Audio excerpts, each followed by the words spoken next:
ఉత్తరప్రదేశ్ రాష్ట్రంలో CM marriage scheme పేరుతోనే ఒక పథకం ఉన్నది. దాని మీద పేదోళ్లకు సామూహిక వివాహాలు చేస్తారన్నట్టు. ఈ స్కీమ్ల పేర్లు నమోదు చేసుకున్న 383 జంటలకు ఒక్క దగ్గరనే పెళ్లి చేసేందుకు ఏర్పాట్లు చేసిర్రు. పబ్లిక్ కూడా చాలా మంది వచ్చిర్రు. అయితే భోజనాల టైంకు ఏమైందో చూడుర్రి.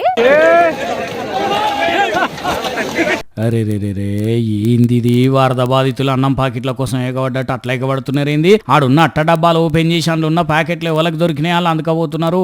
అసలు వాళ్ళందరూ ఎవరు ఏమైతున్నది అక్కడ అనుకుంటున్నారులే. చెప్తా వినండి.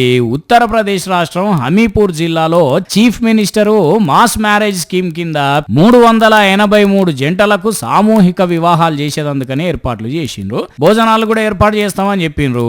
అంత మంచిగానే ఉన్నది కానీ ప్రోగ్రాం పూర్తి కాకముందే నిర్వాహకులు వెళ్ళిపోయినరట. ఇగేమున్నది, అక్కడ ఉన్న వాళ్ళందరూ భోజనాల కోసమే కాబడ్డారు. ఇట్లా వంట పాత్రలు ఖాళీగా ఉండేసరికి అక్కడ ఉన్న అట్ట డబ్బాల మీద దాడి చేసిండ్రు. నోగలు నెట్టుకుంటా పడుకుంటా లేసుకుంటా చిప్స్ ప్యాకెట్లు ఎత్తుకపోయిండ్రు. గమ్మత్ ఏంటంటే ఒక పెళ్లి కొడుకు కూడా పెళ్లి పీటల మీద నుంచి లేచి వచ్చి మరి 2 చిప్స్ ప్యాకెట్లు అందుకపోయిందట. ఇక ఇదంతా దగ్గర నుంచి చూసి అరే ఎవర్రా మీరంతా చిప్స్ ప్యాకెట్ల కోసం అంతా ఆగమా అనుకున్నారట. ఆ కార్యక్రమానికి వచ్చిన కొంతమంది. కానీ ఫ్రీగా వస్తే ఇట్లనే ఉంటది మరి కొందరికి.